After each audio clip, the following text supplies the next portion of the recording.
Aujourd'hui, je vais m'attaquer à un sujet tabou, l'écologie en Afrique. Beaucoup de personnes demandent aux Africains de s'arrimer aux principes écologiques internationaux. Il faut que les Africains se débarrassent du plastique. Il faut que les Africains arrêtent de polluer avec leurs usines. Il faut que les Africains se débarrassent des énergies fossiles et qu'ils aillent aux énergies renouvelables. Est-ce que c'est ce que tu penses aussi? Si c'est ce que tu penses, alors cette vidéo va t'ouvrir les yeux parce qu'il s'agit là d'une hypocrisie qui ne dit pas son nom. Mais afin que tu comprennes bien cette hypocrisie de manière profonde, je vais te raconter une histoire vraie, que j'ai surpris dans ma ferme hier. J'étais en train de faire un tour dans la ferme hier et j'ai surpris une discussion entre deux personnes. Une poule et un cochon. Ils étaient en train de se parler. Et la discussion était très intéressante. La poule et le cochon étaient en train de discuter. La poule dit au cochon, franchement, on est dans une ferme qui est bien. On nous entretient bien ici, mais quand il y a des événements, on a tendance à venir et à prendre une grande partie d'entre nous et les amener pour les cérémonies. Le cochon dit, tu as raison. Vraiment, le boss est gentil, mais quand il y a les événements ici, vraiment, on vient dans la porcherie, on prend même 10 gars comme ça, on s'en va avec eux. La semaine dernière, on est parti avec Massamou et tous ses enfants. Donc, vraiment, il faut qu'on trouve une solution. Donc, du coup, la poule propose au cochon de dire, il faut qu'on donne de la nourriture au boss. Parce que si on leur donne à manger, ça va les calmer. Ils ne vont plus venir nous chercher. Le cochon dit, c'est une très bonne idée. La poule dit, je te propose qu'on leur donne de quoi faire des omelettes et du lardon. C'est une très bonne idée. Le cochon dit, pardon. La poule lui dit, mais oui, il faut qu'on leur donne de nous-mêmes pour qu'ils puissent faire des omelettes au lardon. Qu'est-ce que tu en dis? Le cochon le regarde. Le cochon lui dit, mais mon gars, tu es sérieux? La poule lui dit, mais tu ne veux pas aider le patron? Il lui dit, mais attends, pour faire les omelettes au lardon, toi la poule, qu'est-ce que tu vas ramener? La poule dit, je vais ramener des œufs. Et le cochon dit à la poule, mais et moi, qu'est-ce que je vais donner? La poule ne dit rien. Et le cochon retorque en disant, tu me demandes de faire un deal dans lequel tu vas apporter des œufs et moi je vais apporter ma vie. Parce que pour avoir du lardon, on va me tuer. Mais toi, pour avoir des œufs pour faire des omelettes, on va juste prendre ta ponte de la journée. Et c'est de ça qu'il s'agit. L'écologie telle qu'on nous la présente aujourd'hui est un système dans lequel on veut tuer, asphyxier les petites économies africaines au nom des bons principes de la planète. Attention, et comprenez-moi bien, je ne suis pas en train de dire qu'il faut être anti-écologie. D'ailleurs, de toute façon, dans la manière même de vivre, les Africains sont les champions de l'écologie. On vit avec la nature. On vit avec les animaux. On n'est pas... Les Africains sont par essence proches de la nature. La plupart des Africains veulent avoir une ferme avec des animaux. On est proche de la nature. Dans notre manière de vivre, on n'est pas dans le gaspillage. C'est pas comme ça que la culture africaine est conçue. Donc, en général, les Africains sont les dernières personnes à qui il faut donner des leçons en termes d'écologie. En revanche, je constate que ceux qui disent aux Africains et aux pays du Sud de ne plus polluer, ce sont eux-mêmes qui sont les gros pollueurs de la planète de tout temps. Personne n'a pollué la planète comme l'Occident. Personne, ça c'est factuel. Les grandes entreprises occidentales ont pollué le monde comme jamais. Coca-Cola a pollué des rivières et des rivières partout dans le monde, malheureusement. Beaucoup de grandes entreprises sont dans des gros procès dans le monde entier dans lesquels on les poursuit parce qu'elles ont détruit l'environnement. Je n'invente rien quand je dis ça. Donc il y a énormément de scandales écologiques issus de cela. Des entreprises comme Areva sont impliquées dans des scandales en Afrique dans lesquels on leur reproche d'avoir exploité de l'uranium et de l'avoir laissé à l'air libre dans des conditions où il est nocif pour la santé des humains qui vivent aux alentours, parce que c'est des environnements devenus hyper radioactifs. Donc il y a aujourd'hui, malheureusement, beaucoup d'entreprises européennes qui se sont enrichies en polluant la planète. Et maintenant, quand les Africains veulent eux aussi donc se développer, quand les Africains veulent commencer à construire pour la grande population africaine qui est en train de venir, on vient leur dire, les gars, stoppez, stoppez, stoppez tout s'il vous plaît. C'est pas bon pour l'écologie, c'est pas bon pour la planète. Mais regardez vous-même l'hypocrisie qui se cache derrière tout ça.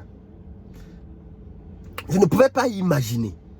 Je ne pouvais pas croire qu'après tous les discours qu'on nous a sortis sur l'écologie, l'Europe pouvait encore ouvrir des centrales au fioul ou au charbon. Je n'imaginais pas cette scène possible. Mais depuis que la crise ukrainienne a commencé, les pays européens ont réouvert leurs centrales au charbon, leurs centrales au fioul. Alors même qu'on dit aux Africains, jetez le charbon, jetez le fioul. Développez-vous avec le soleil. Il y a beaucoup de soleil en Afrique. Et avec le vent. Il y a beaucoup de vent en Afrique. Développez-vous grâce au soleil et au vent. Mais quand ça chauffe un peu, pourquoi on n'est pas allé faire les centrales au soleil? Ou les centrales au vent? Quand ça chauffe un peu en Europe, on réouvre les centrales au fioul. Et je n'entends pas les associations venir crier au scandale. Hein. Tout le monde est silencieux. Mais quand c'est en Afrique, on vient nous dire, arrêtez ça. Arrêtez ça. Est-ce que vous comprenez même quelque chose dedans? Est-ce que vous comprenez vous-même la logique? Maintenant, je vais vous amener plus loin. Là où il y a du business, là où il y a l'argent. Parce que quand quelqu'un veut t'amener à aller là où tu ne maîtrises rien, bien souvent, c'est pour t'amener là où lui, il maîtrise. Là où lui, il maîtrise. Donc là où lui, il peut amener, là où lui, il peut te faire ce qu'il veut. On le sait tous aujourd'hui, il y a du soleil en Afrique. Mais les Africains ne maîtrisent pas les technologies pour faire des stations de panneaux solaires qu'il faudrait. Est-ce qu'on maîtrise toute la technologie pour faire tous les panneaux solaires? Est-ce qu'on maîtrise toute la technologie pour faire des éoliennes? Non. Non. Conclusion, qu'est-ce qui se passe? Conclusion, quand on dit aller vers les éoliennes, aller vers le solaire, indirectement, on est encore en train de nous proposer d'aller acheter la technologie des autres. D'aller prendre des marchés auprès des contrats, auprès des sociétés ailleurs dans le monde qui vont venir faire des panneaux, faire des éoliennes.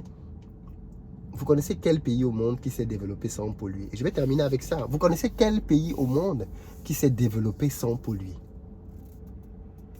Les États-Unis sont parmi les plus grands pollueurs de la planète. Mais est-ce que cette pollution-là, elle n'est intéressante que quand on peut la critiquer chez les autres? Air India vient de signer une commande record de 840 avions. J'en ai parlé dans une précédente vidéo. 840 avions Airbus et Boeing. Airbus et Boeing. Un contrat de 100 milliards de dollars. 100 milliards de dollars. Air India paye.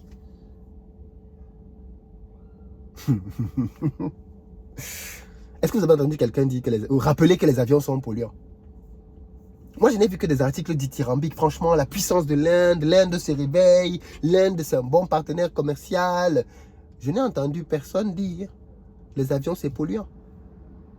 Pourquoi personne ne s'offusque contre cette commande de 840 avions en disant que ça va beaucoup polluer? On s'était d'abord, tous les présidents qui ont parlé de ça se sont félicités. Le président français a applaudi, plein de présidents européens, les dirigeants ont applaudi cette commande. Ils ont oublié que les avions sont de très gros pollueurs. Ou bien les avions qu'ils vont fabriquer là, ce sera des avions solaires. Ou des avions éoliennes. Ce seront des avions qui vont polluer comme tous les autres alors. 840 avions.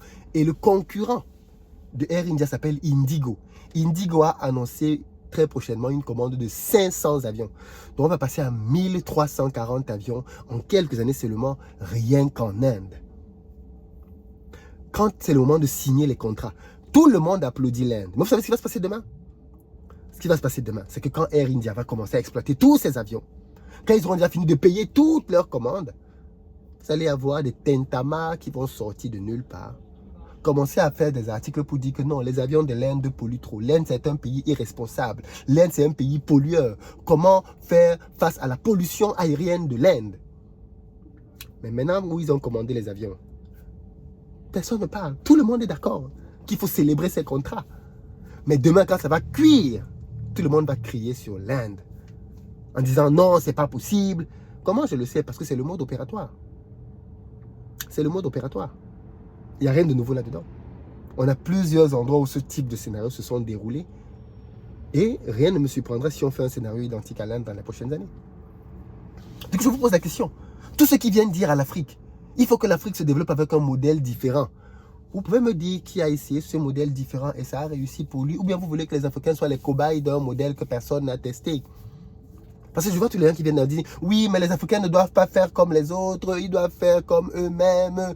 Je vous demande donc, depuis que les gens, vous connaissez qui a fait comme lui-même et ça a marché? Personne. Personne. Cette vidéo ne va pas plaire. Je sais, mais le but, c'est pas que ça plaise toujours, c'est que ça puisse susciter la discussion. Donc, parlons-nous dans les commentaires. À très bientôt.